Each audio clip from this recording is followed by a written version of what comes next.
There's a story when Agnon was living in Germany. To make a living, he served as a secretary to various Zionist organizations. And in those days, let's see about this here. Is this okay? Yeah. Okay. In those days, oratory was the chief form of entertainment. You'd go and nothing less than a 3-hour speech, you'd feel shortchanged.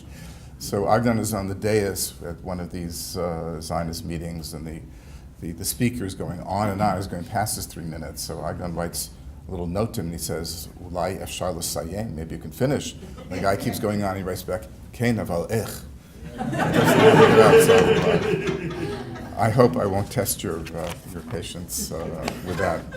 I just want to echo it's wonderful to be here at YU. It's great to have an Agnon conference here.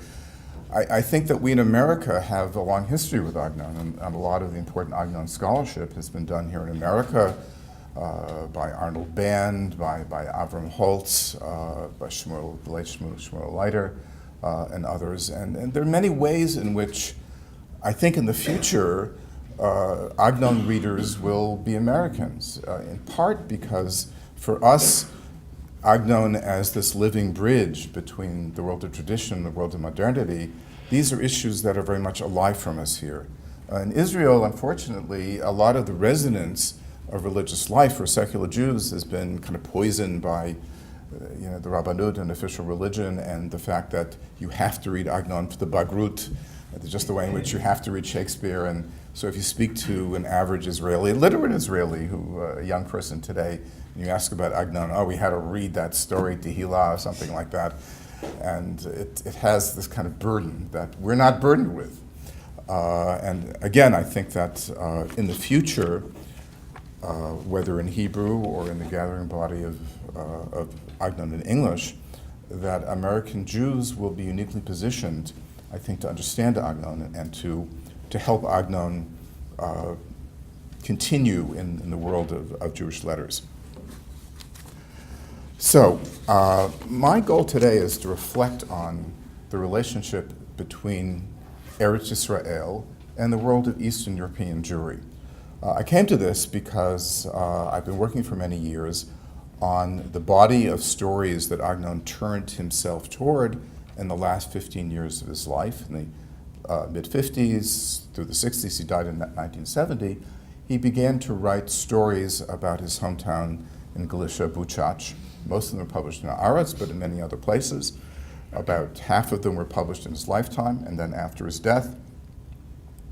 The second of the posthumous volumes, called Ir Umloa, A City in Its Fullness, was published with the editorial guidelines given to his daughter, Emuni Aron.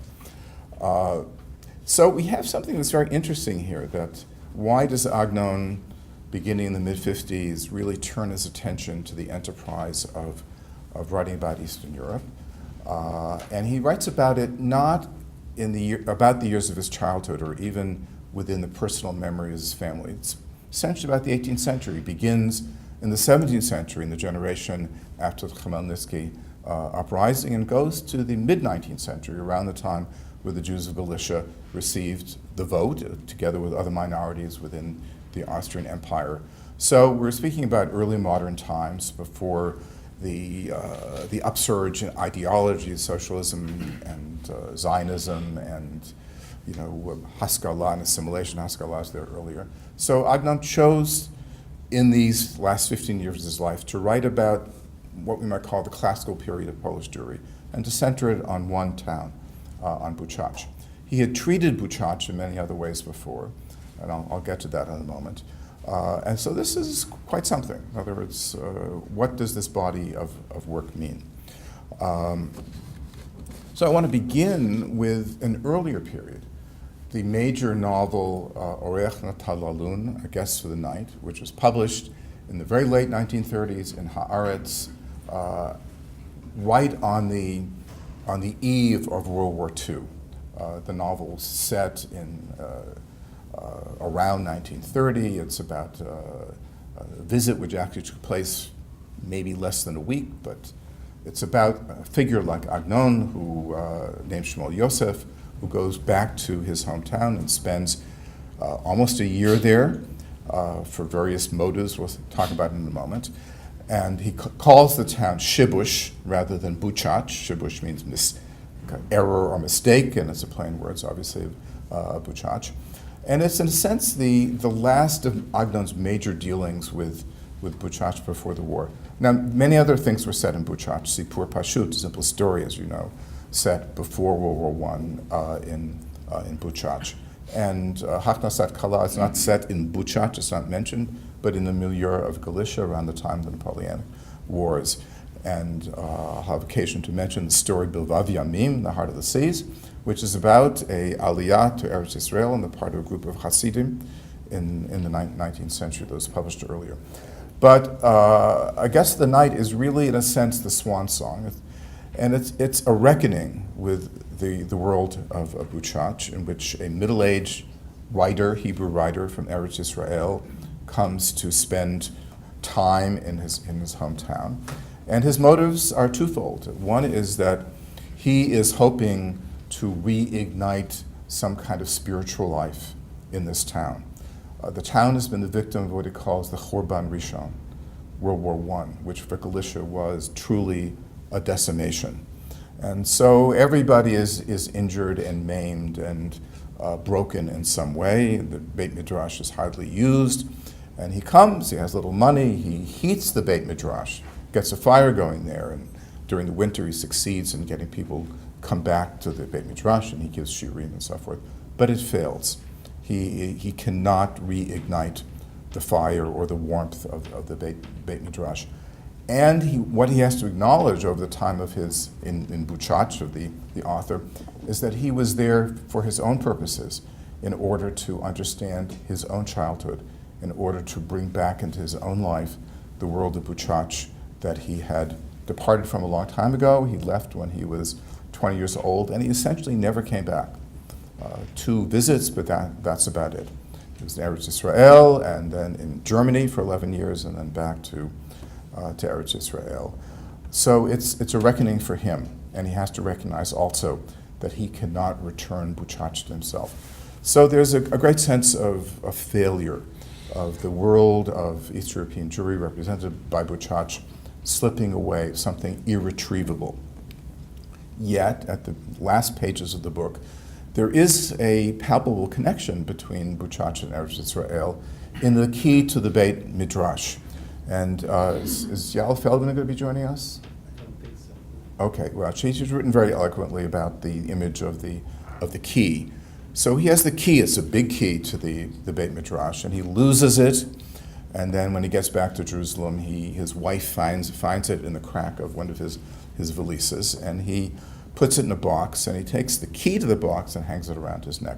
And he evokes the statement in Masechet Megillah in 29a, Atidin bate knesiot bate midrash, asher b'chutz la'aretz, in the Bavli is asher b'Bavel, likava be'eretz Yisrael, that the synagogues and the study houses of the diaspora will eventually be translated, transported, fixed, replanted in Eretz Yisrael. And this is the consolation that forms a kind of coda for this epic novel. But in many ways, it is a leave-taking. It is a leave-taking on the eve of the Holocaust from the world of Buchach, which has already, in a sense, undergone the Holocaust through World War I, and that's where it rests. So we have to kind of put that valedictory parting from Eastern Europe and Buchach next to the revived wave of creativity involved in the Buchach stories that begin in the mid-50s. Talking about 140 stories, some very long, some very short. And the volume of Irma Loa is 735 pages, big pages. So this is something significant, something that even close readers of Agnon didn't quite see while it was happening, because it was published here and there are other things that he was writing and projects he was bringing into completion. So it wasn't possible really to later to appreciate how much of his attention was turned in this direction. And even when the stories were being published, there was very little attention given to them, because in the midst of the 50s and 60s, with the state building, with the ingathering of the exiles, national security issues and so forth, to be reading about the Alter Heim was just not of interest. And he had to give material to the Shokin family for Eretz, but I'm sure this is not the material they wanted. They wanted things about Eretz Yisrael, about the holidays and so forth, but that's what he gave them. And even when these stories were gathered and published in 1973, there were other things happening in 1973, as you know. And even within the Agnon oeuvre, the first of the posthumous volumes was the novel Shira, which everybody ate up and they were waiting for, because it was about a lot of great rechilas about Hebrew University and German emigres, and people's appetite had been whetted, and he was waiting because it was a roman à clef to publish it. That was it. And when Irma Loire came out shortly afterwards, it also just lay there, in part because a lot of the wonderful stories are amidst a lot of kind of ethnographic material about minhagim of various sorts. So even people who are Fabrent, Agnon readers, this is a kind of an unknown continent that's taken a shift in our interest in Eastern Europe to become interesting to us. So I would like to present the notion that Agnon's producing this corpus of stories about Eastern Europe in the 50s and 60s constitutes a very weighty assessment or critique of political Zionism of the Ben-Gurion sort. It's not about the enterprise of Eretz Yisrael as a metaphysical entity, but it is a statement that essentially says that the institution that's being built through the enterprise of political Zionism is deficient in significant ways because it is cut off from the roots of Eastern Europe, because the state has constituted itself as a radical discontinuity rather than a perpetuation of a grand or golden tradition, which is not just about religious observance, but something much larger. It has to do with the life of Eastern Europe. It has to do with the two pillars that Agnon reimagines of Buczacz around, al ha-Torah v'al ha-Avodah, on worship and on study, and the degree of animosity of the state toward those enterprises, or pushing them into the corner of some kind of institutionalized status quo, is something that means that there's an inherent limitation to the fullness of the state if it cannot connect to these sources. But as we'll see, there is critique of Buczacz as well. So I want to read a few texts with you. The first is the foundational text about the story, the myth of origins about Buczacz, which is the first, after the epigraph or motto, is the first story in Irma Loire. We have that here. And it's a story which is very different from the rest of Irma Loire. The rest of the stories are very, they move from the stories about life under the Polish nobles before the partition, and it's very different after 1772, and Galicia is created as an entity, as a province of the Austrian Empire, and so forth. But this is written in a kind of with a biblical haze, I would say, as a foundation myth, which is on almost every point totally historically mistaken, but all the more interesting because for what it aspires to. We can't read the whole thing, but I want to really read a little bit of the beginning here. You get a flavor of it. And what I'm interested in here is the fact that the founding of Buczacz is conceived of as a failed aliyah, that it is a gesture of aliyah l'Eretz Yisrael which is arrested. And where it's arrested, the city is built, and the great thing that is Buczacz follows, but it is founded upon an aspiration which fails because of its naivete. And so he devotes this book to Buczacz, but this gigantic enterprise rests upon a foundation which is, in a sense, I hate the word aspirational, but has a hole in it as well. So let me just read a little bit here at the beginning. Ematai nosta irenu umi sedota, kvar nil'u kol dorshe korot ha'itim, milch korzot, aba ma'at min hama'at nitgala lanu, v'ani kotev b'chtav emet et sheyadati. So the beginning of the origins of the town are lost in a kind of mythic haze. The historians really don't know what's going on. I know a little bit, and I'll tell you the little bit of truthful information that I know. Here's the nub of it. Shayara shal Yehudim nasa'am libam hatahor la'alot le'eretz Yisrael. Hem u'nushehem u'vneihem u'vnotehem. Machru et stotehem v'yat karmehem v'yat avdehem v'yat shivchotehem v'yat batehem v'chol ma shehaya lahem min hamataltalim she'inam nitalim v'natlu reshut min hamoshel la'azov hatiram lakhu lahem klei derech v'yatsu la'derech. So it's posited that the beginning here is this aspiration. They decided that they wanted to go to Eretz Yisrael, and they just did it. And they sold all their belongings and all their appurtenances, and they just set out for the road. Now, what's the problem? The problem comes in the next sentence. Et haderech le'eretz Yisrael lo yadu. Af kol misha matzu baderech lo yada. Eretz Yisrael hechanhi. Aval yadu shehi b'mizrach. So they get together, they know that Eretz Yisrael is in the east, and they just set east. And the assumption here is they're setting forth from the Rhineland Valley. This is not true about Buchach, which is an emigration from Poland south, but in this construal of it, these are Jews from the great Ashkenaz who are going, and they set out east. And the rest of the story is they begin and they keep asking people where Eretz Yisrael is, and peasants, if they ever heard of Eretz Yisrael, they assume it's in the heaven, not a territorial location. And they keep going, they keep going. They set out, of course, right after Pesach or Shavuot when the roads are open, and they keep going until it gets to be cold and they can't go any further and they have to camp out. They camp out in a place which is full of wonderful forests and beautiful ponds and so forth, and they happen to meet a party of Polish nobles who are out hunting. This place is, according to this story, is uninhabited. There are no indigenous inhabitants. We know that, of course, the Ruthenian Ukrainians were there, but in this story, it's more like how Palestine was imagined as a land without a people.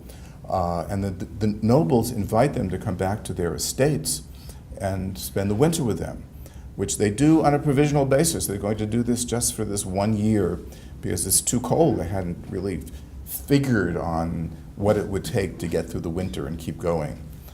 They should have gone south to Trieste and taken a boat, but the lack of any kind of worldliness or practicality is what makes their aliyah impossible. So they do this for a year, and they bring a great deal of prosperity to the Polish lords who have taken them in, and then it keeps going, and then they decide this is okay, but we need to be together. So on Monday and Thursdays, they all gather to read the Torah. And then after the holidays, they have an encampment of the Yamim Noraim. And then it's so hard to part after Shmini Atzeret and Simchat Torah. Finally, they build a synagogue around that. It's the town, it's the Jews who build it, and then the nobles all give them a charter, and it's good for the nobles, and so on and so forth. And that becomes the city of Buczacz. So this is a sense of regret. Tov haya ilu lo nitpatu l'sarei haaretz shehayu yotzim laderech miyad la'achar shenitpaneh hasheleg v'hayu yoshvim lifnei Hashem b'Yerushalayim. Achshav shenitpatu lo alu tzrichim la'asot ma'aseh sheyu yicholim l'kayem et kol mitzvot Hashem shenitztayvu la'asotam. So the key word here is nitpatu. They were seduced. They allowed themselves to be drawn into the comfort of being able to stay out the winter, the comfort of having their needs provided, of being of use to as administrators and farmers and shopkeepers to the Polish nobles. And rather than staying with their resolve to go to Eretz Yisrael, they settled there. And since they settled there, then they had to build the institutions of a community, and Jewish life grew up around that. But my focus is on the motif of nitpatu, that they compromised with themselves. They gave in, they allowed themselves to be persuaded. There was a failure of nerve, and it's upon that compromise with their needs and with reality and pregnant women and older people and all sorts of practical things that you point to as the reason for not going to Eretz Yisrael. They did not go. And they built a Jewish community. And the stories that follow in the book as a whole is a tribute to a fully functioning Jewish community with self-governing city-state based on the norms of Torah and Avodah, with many deviations from those norms, living with an uncomfortable relationship to various governing authorities, but nonetheless forming a organic Jewish community fulfilling its vocation of serving the Lord, studying His texts, and living a good life. And that's the story of Buczacz.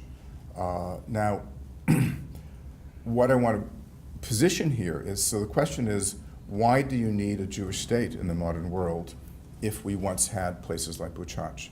To what degree was Buczacz insufficient as an example of a Jewish polity? And I use the word polity because I think, even in the historical situation, that these different towns around Eastern Europe, each of them was, in a sense, a kind of independent polis. And around them were many villages which took their directions from the rabbinic authority of that town. These are glilot of various sorts. So what we have here is Jews living an autonomous Jewish life. Before the partition of Poland, the Polish nobles gave to the Kahal a great deal of autonomy. Most problems were resolved internally through Jewish courts. So what's wrong with this picture? Why is this not the ideal? Well, for that we're going to go to the next. I may need a little help here. How do we go to the next? Scroll down. Scroll down. Next document to the next. Next document. Right, next document. Okay, we want to go to. Yes, here we go. Okay. And is there a way of making it bigger? Let's see. Yeah. Yes.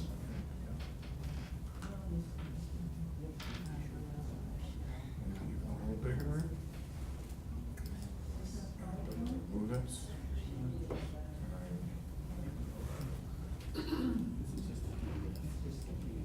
Let's go down a little bit. Okay. All right. I feel very proud of myself to do that by myself. Okay, we're going to read here. This is, there are Irmolahs organized at different books. This is the beginning of the second book, which introduces the question of rabbinic leadership.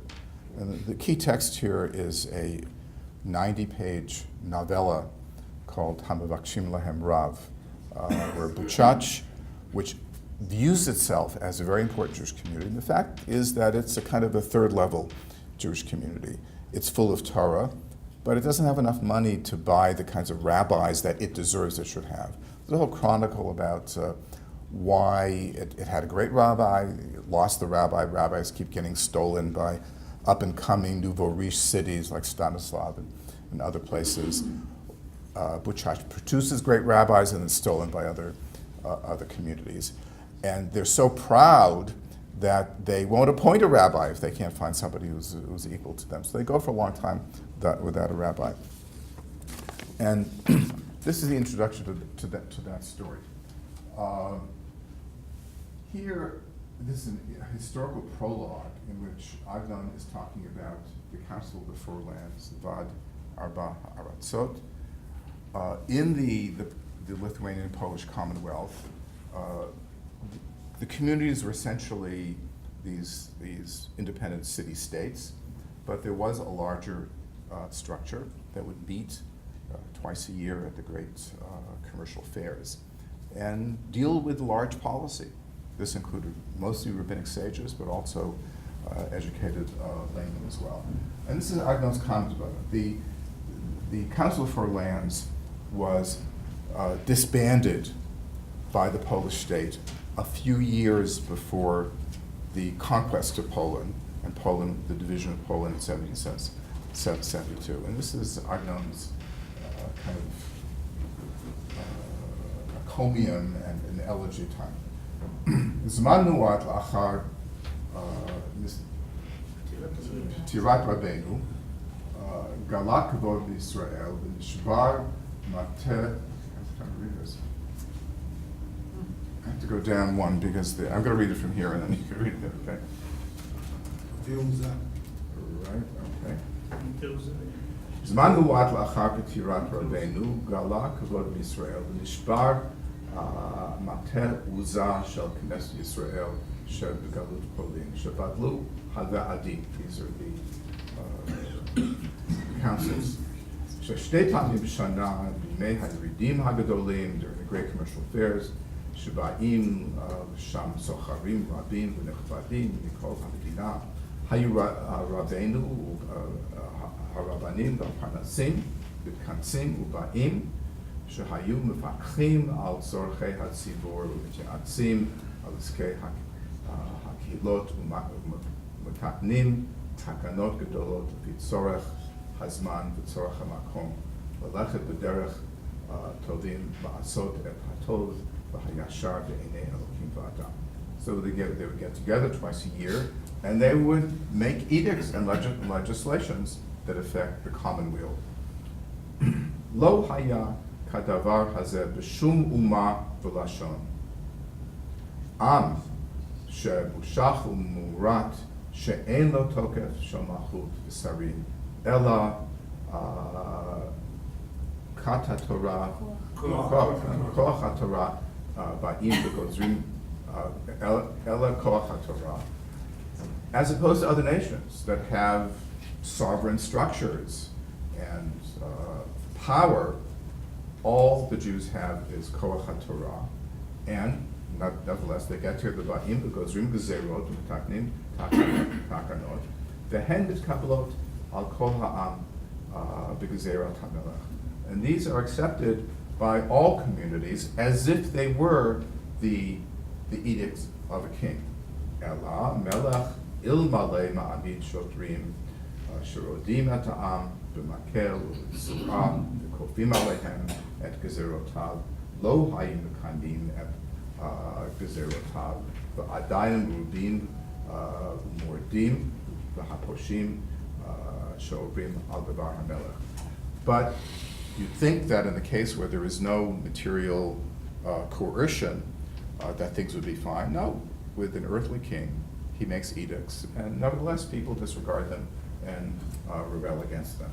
Aval Yisrael, am kadoshim, kiblu alehem b'ratzon, kol shegazru alehem, alufei u'manhigei vlad ha'aratzot, shehayu b'sanhedrin, sheb'lishkat hagazit.